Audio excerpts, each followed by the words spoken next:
$120 steaks and insane food prices. Let's have a look.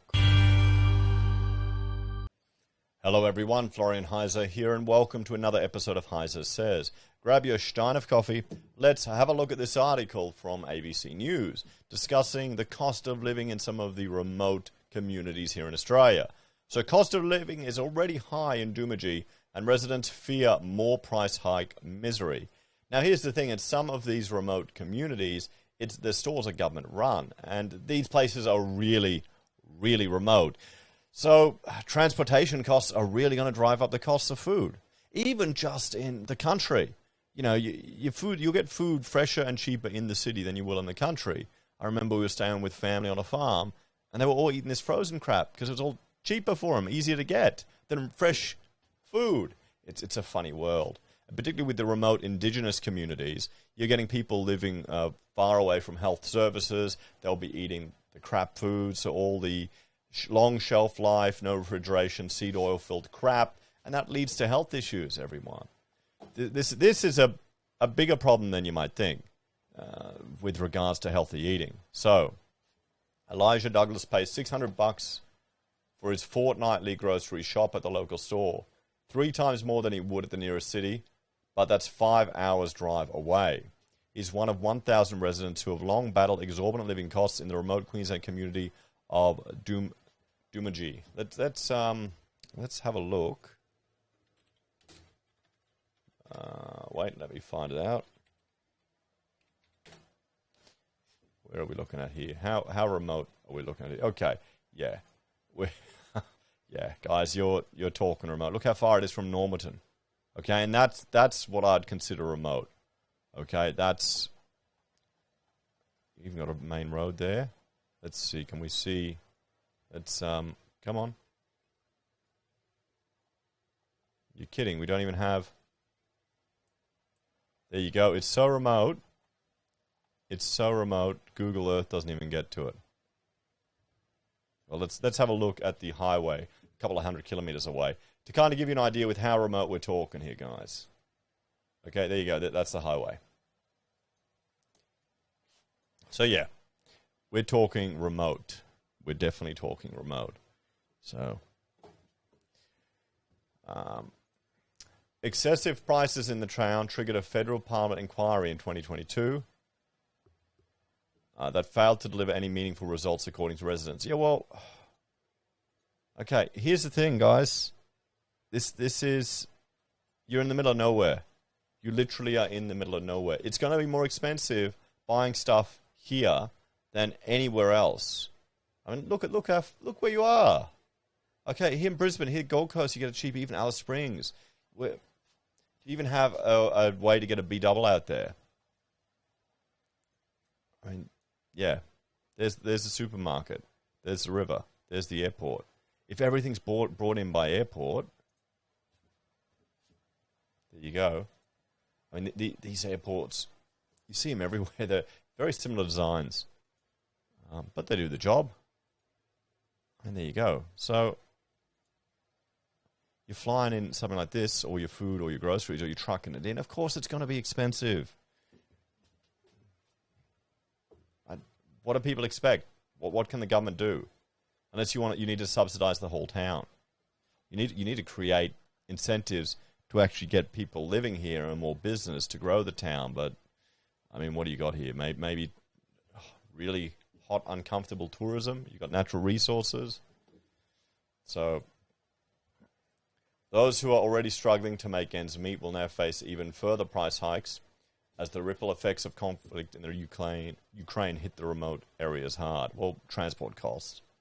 Mr. McDouglas says he's worried about how vulnerable communities like Doomadgee are going to survive. They may not. They may not survive.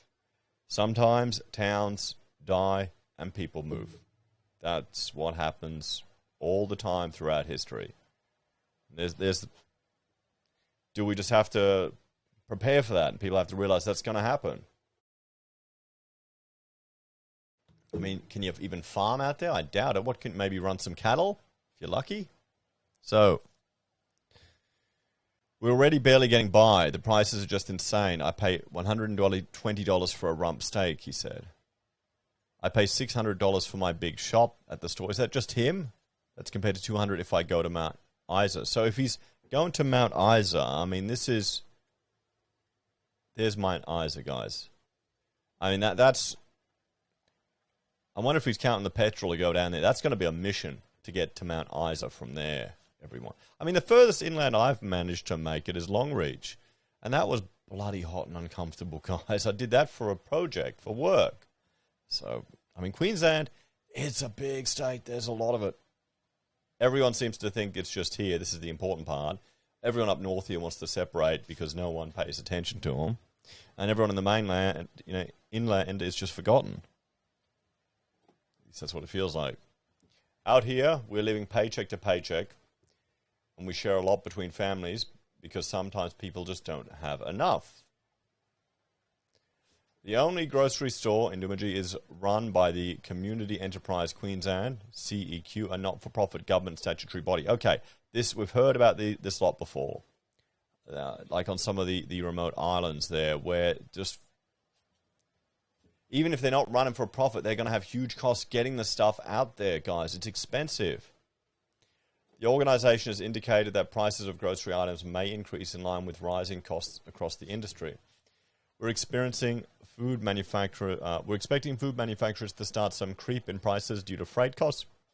But at this time, the only impact we are seeing is at sites where we sell fuel, Chief Executive Ian Copeland said. There you go, a kilo of milk, $17.99. I mean, that... I'm just thinking back to when I went to last time I went to a remote area would have been Vanuatu. No, it wasn't Port Vila. No, we went... Where was it? No, where was it? It was Tana Island. There we go. When we went to Tana Island, here, everyone, for our honeymoon. And where did we land? We went over to the other side. Here. To the real remote area. And I was going in little villages. And this is like little tin sheds in the middle of nowhere, and they just unlock the shed. That will be the shop, and it'd be cheaper than this. It's probably easier. Honestly, it's probably easier to get stuff because they put it on a ute, drive it out here all over the island, off the plane. Probably easier to get it there than to get it here, or probably pretty close to the equivalent. So, costly food or health risk, yes, and this is the real problem. Mr. Douglas said, any further spike in the cost of food would have dire impacts on the health of Doomadgee's predominantly Indigenous population. Some people out here get paid $300 to $400 a fortnight and have to pay rent and bills, but all that money goes to the store. We do have a lot of chronic health issues out here, and I think a lot of that is centered around not being able to afford basic healthy food. We can't afford meat, and the prices of solid foods are too expensive.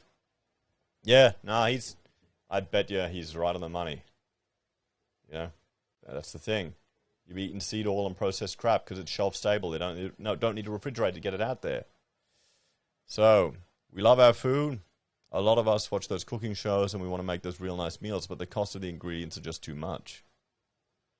So welfare services are inundated.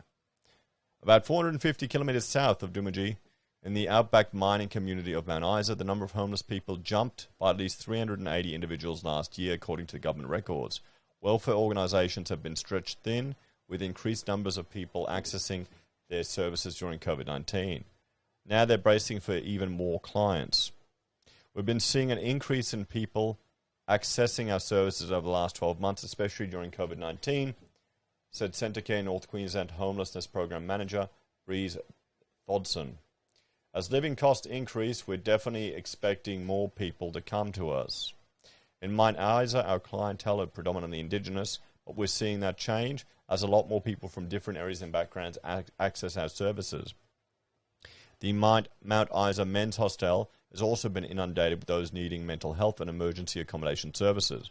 We're seing more people that are becoming disempowered, homeless, and suffering the crippling mental and emotional flow-on effects of these situations, said hostel coordinator Cleveland Davis. That means more people that can spiral into damaging and dangerous habits. The system is broken. We need more support. We have the services. The solutions exist. We just need more investment. See, this is the problem, though.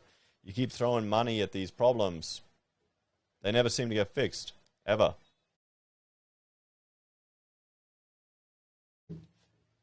So this is our home. But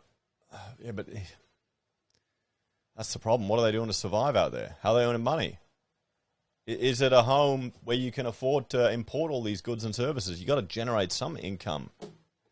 But Mr. McDouglas, not even the skyrocketing cost of living can drive him and his family out of Dumaji. He said many residents were relying more on bush tucker. Well, to be quite honest, that's probably healthier for you than the crap you're getting in the shop.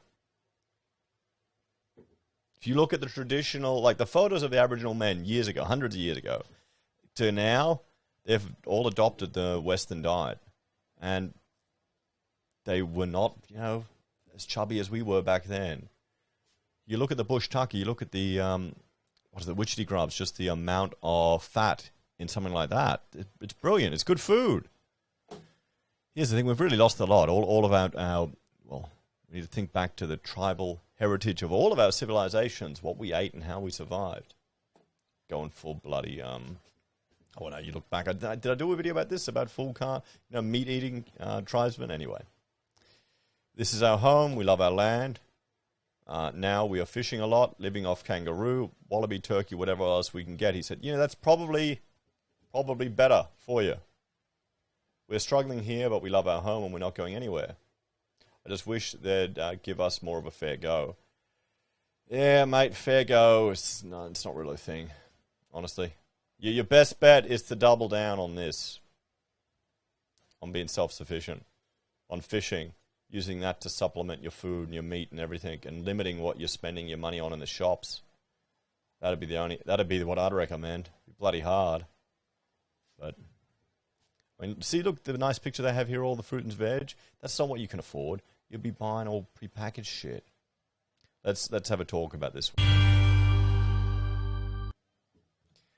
Well, guys, here we're going to see the impact of cost of living increases manifest in the remote communities more than anywhere else. Here you've got people that have less income earning potential, they're lower socioeconomic status, they've got less flexibility, and their prices are just going to have a greater impact on their daily ability to get by than other people.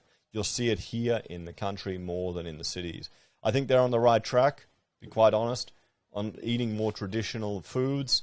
I mean, if you can do it, if you can hunt, if you can fish, good on you. I mean, that's what a lot of people do for recreation when they're going out there and living it remotely. That's what all weekends about, the further north you get.